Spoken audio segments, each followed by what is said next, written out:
So Luke 15 verse 1 says, "Tax collectors and other sinners often came to listen to Jesus teach. This made the Pharisees and the teachers of the religious law complain that he was associating with sinful people and even eating with them. So Jesus told them a story. If a man has 100 sheep and one of them gets lost, what will he do? Won't he leave the 99 others in the wilderness and go and search for that one who is lost until he finds it? And when he has found it, he will joyfully carry it home on his shoulders. When he arrives, he will call together his friends and his neighbors, saying, 'Rejoice with me, because I have found my lost sheep.' In the same way, there is more joy in heaven over one lost sinner who repents and returns to God than over 99 who are righteous and haven't strayed away." Over the last few weeks, we've been looking at this idea of the rescue in the Bible. And we've looked at so many different rescue stories. We've looked at the three men, Shadrach, Meshach, and Abednego, who went in that fiery furnace and how God rescued them. And last week, we looked at Gideon and how God uses us in his rescue mission. And tonight, we're looking at the parable of the lost sheep and how Jesus wants to rescue the lost, but he also wants to be a good shepherd to those who already love him. Jesus told this story to the people and to the religious leaders. He wanted them to understand that Jesus is all about rescuing those who are lost and those who don't know him yet. And he's still saying that to us today, that I want to rescue those who don't know me yet. Jesus, he doesn't abandon the lost. He doesn't leave them. He doesn't say, "Oh, that's too bad for you that you don't know me." No, he goes after them and he says, "Let me rescue you. Let me carry you back to my safety." And also, he cares about us who already know him. He cares about those who have given their lives to him. And he's saying, "I am your good shepherd. Don't leave my care. Stay in my flock. Stay near me." So we're just going to unpack those points a bit more tonight. So if you're taking notes, I've just got a few points for us that are very clear and that we can easily remember from this story. So first of all tonight, Jesus is the corrector. He corrects those who are wrong around him. Isn't that? It sometimes feels a bit annoying when someone corrects you. You think, "Oh, I don't like being corrected. I don't like getting things wrong." But Jesus, he does it in such a loving way. He doesn't shout at the religious leaders. He doesn't get angry at them when he's talking to them. He just tells them this story and guides their views to align with his and with the Bible. He wanted to rescue the Pharisees. So the Pharisees were the religious leaders in Jesus' time who were saying, "Jesus, if you are the Son of God, you should not be with those sinners. You shouldn't be eating with the tax collectors because they are not worthy of you." And Jesus was saying, "No, they are. I love everyone and I want to rescue them." And he was saying to the Pharisees, "I also want to rescue you, even though your view of these people is wrong, even though you're not following what I am saying and my teachings, I want to rescue you as well." And he tells this story to show them the right way of thinking. And Jesus continues to do that for us. He's so gracious and he's so kind to show us when sometimes we mess up as Christians and sometimes maybe we think things that aren't in line with what Jesus teaches. You know, the other leaders were saying, "Don't eat with those sinners. Don't. That's not what you're meant to do as the Son of God." But Jesus, he turns around and says, "Actually, I want everyone to be in my family. I want these sinners to know me and to be rescued and to be in my family." And there's a man called Bob Goff. Some of you might have read his book. It's really good. I would totally recommend it, called Love Does, and then Everybody Always. So he's written 2, and you should go and check them out. And in his book, he talks about a story, and he says he went to Africa, and there was a trial there. He was a lawyer, and he'd been asked to defend a little boy who had been hurt by an adult. And he was really angry at this adult because he'd hurt this little boy. But Bob Goff went to this adult and he told him about Jesus.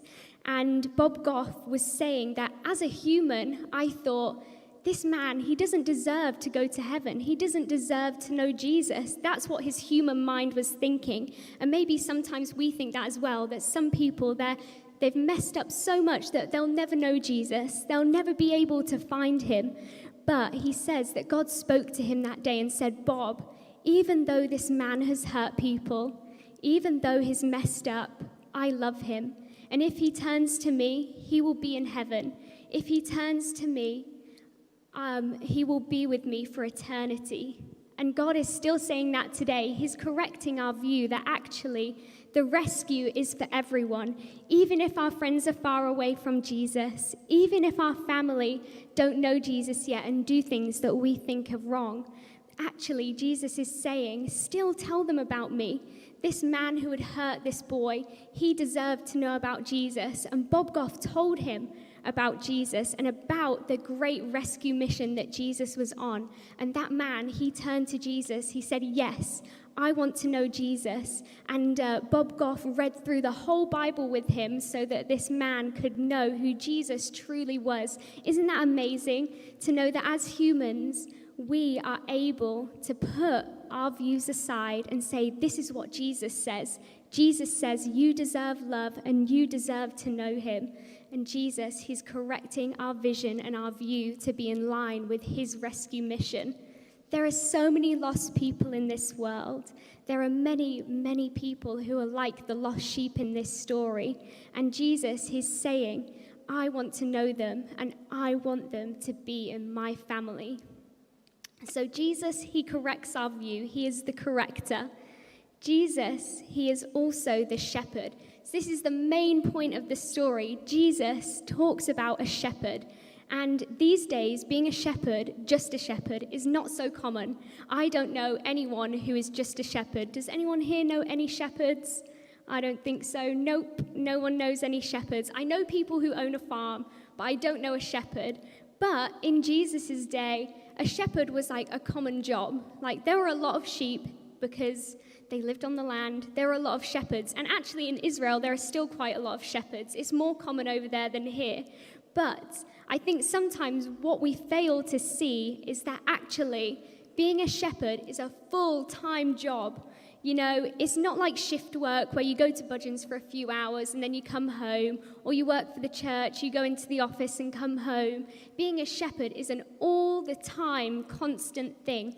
You can't just turn your back on your sheep. You have to constantly be watching them and constantly be there with your sheep. Recently, I have been obsessed with a TV show called Our Yorkshire Farm. It is on Channel 5. It is great. Honestly, you should watch it. It's so good. They have all their children and they live on a farm. It just looks so wonderful. And there was an episode where the mum had to go out for the lambing. And I thought, wow, lambs, they're so cute. Lambing, that will be so fun. To see the babies be born and to be there with the mum sheep. Like, oh, what a nice idea. But she had to get up at 1 a.m. and she was out until 10 a.m. the next morning birthing baby lambs. I thought, no, that is definitely not the job for me. I'm not getting up at 1 a.m. to birth lambs, and I don't think many of us would be that committed here. But that is the life of a shepherd, getting up at 1 a.m. to help your sheep. You know, Jesus, he is like the shepherd. He is constantly looking after us. He is constantly looking out for the people of this world, for us, for our friends and our family, and even those who are lost. He is looking out, and he is being a good shepherd. And in this passage, people are represented as sheep, and it talks about some of the sheep being lost, and that also means, in the original translation of the Bible, lost also means perish. So it means that bad things will happen to that person. And it's talking about that actually, when we are sheep as humans and we walk away from Jesus' care, we become in great danger. And Jesus, he realizes that. He's a good shepherd, and he realizes that when people aren't with him, when people don't know him, when people are lost, that actually they're in great danger. And he is saying, I want to be your shepherd. I want to protect you from that danger. You know, things that are written in the Bible, they are not to hold us back. They are to protect us and keep us from danger, because Jesus is our good shepherd. Jesus, who is making it clear that he is a good shepherd and he cares for everyone, not just for the people who are doing good in the world, but actually he cares for the lost and for the sinner as well. He came as a shepherd to look after every single person. Jesus, he is the good shepherd to us. Isn't that amazing that he is our good shepherd? He is constantly looking after us with a heart of compassion. He doesn't turn away from us. He doesn't leave us. Rather, he is always there beside us. He is guiding us like that good shepherd. He is helping us in our hardest times, like that sheep who is giving birth to a lamb. That's pretty hard going, and that shepherd helps the lamb to come out. That is Jesus. He is helping us in those really hard times. He is constantly there. And Jesus, he values each person. It says in Romans 8:28 that everyone has fallen short of the glory of God. And I'm sure we can all think of times ourselves where we've messed up, where we have fallen short, where we've missed the mark that Jesus set. And Jesus says, you know what? Even though you've fallen short, I will still be your shepherd. Even though sometimes you've strayed away from me and you've started to walk away, I am still your shepherd. I am coming after you to rescue you. I'm not leaving you to walk into danger. I'm going to scoop you up and bring you back to the flock and make sure that you are safe and sound. A shepherd, they risk their lives for their sheep. They put their lives in danger. And you know, sometimes if like a lamb gets stuck on a mountain, they will have to climb up that mountain and make sure that that lamb and the sheep, they get back down to safety. They have to leave their comfort zone. The shepherds, they have to be pretty brave.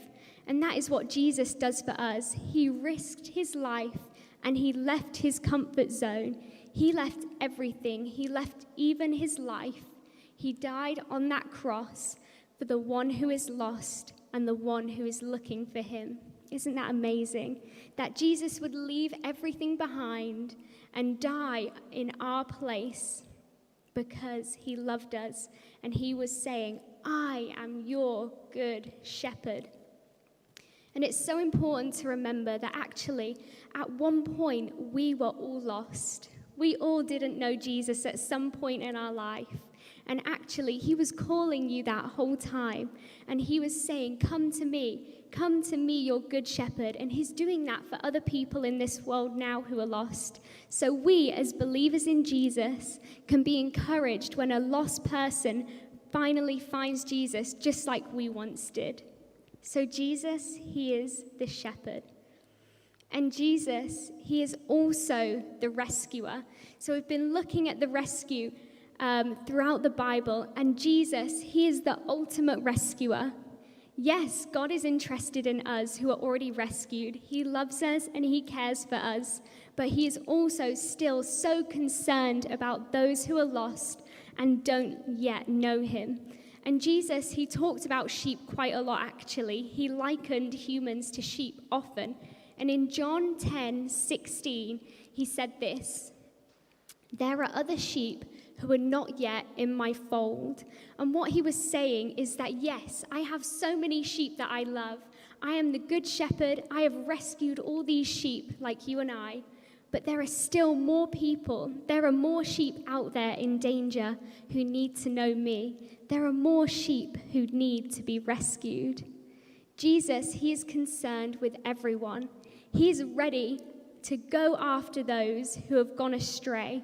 And it says in Luke 10:19, he came to seek and to save the lost.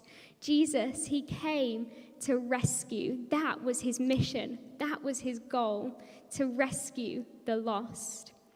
And we can see the work of rescue that God has done in our lives. We've seen him rescue us, and we're so thankful that he's rescued us from the danger of this world and of this life. But it doesn't end with us. It's supposed to carry on. Yes, Jesus is the rescuer, but like we talked about last week, how are we going to be part of this rescue mission? How are we going to make sure that the rescue, it doesn't end with us, rather it goes out, and the rescue, we tell our friends about it. We tell those who don't know Jesus about the rescuer. God, he is looking for the lost. And you know when you lose something, you kind of do a quick look. This always happens in my house. My dad and I will say, Mum, we've lost something. Or my dad says, Esther, I've lost something. And my mum says, without fail, have you done a mummy look? That is her favorite phrase. Have you done a mummy look? And I'll be like, I did an okay look. And she's like, but not a mummy look. You didn't do a mummy look. And what she means is, when you look, Naomi, you don't look very hard. Like sometimes I'll say, Mum, I can't find this t-shirt. And she's like, have you taken the front ones out to look at the back of the drawer? And I'm like, no, because that's effort. She's like, well, that's why you haven't found the t-shirt then, isn't it? I do not look very well. I am not very good at finding what is lost. But my mum, she's extremely good. She can do a mummy look. And maybe your mum says that to you. I feel like that's a common thing, that mums are good at looking. Emily's saying yes. Sarah is good at looking. That mums, they just seem to be able to find that which is lost. And that is like God. God does a mummy look. God finds those who are lost. He doesn't just do a quick scan. He doesn't not take the t-shirts out the drawer. Rather, he takes everything away and he finds the thing that is lost. He finds that one person who is searching for him. God knows those people who want to know him. He knows who is looking, and he is going to find them, and he is going to rescue them. But we have to be willing to serve on that mission as well. God's mission is to seek and to save the lost. And therefore, that becomes our mission, because we love Jesus and we want to do what he has asked us to do.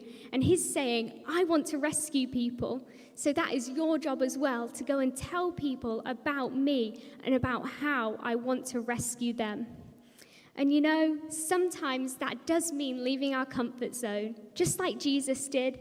He was saying in the garden before he died, God, won't you take this from me? Isn't there another way? He was uncomfortable. He was having to step out of what he knew. And that is the same with us. Part of the rescue mission is stepping out and saying, okay, God, I am out of my comfort zone, but I am ready to do what you have asked me to do. Jesus was the ultimate rescuer, and he did not let his own desires stop him. He probably did not think, oh, I'd love to die on the cross today. No, he was not thinking that. He was scared. It says he was sweating blood in the garden praying. He was really so nervous. And sometimes we let the comfort of our church building stop us from being on the rescue mission. We think, you know, all is well and good. I love my church. I love going. I love this building. I feel comfortable when I'm here. But when I get out, I don't need to talk about Jesus. I don't need to talk about the rescuer. And God is saying, no, step out of your comfort just like I did.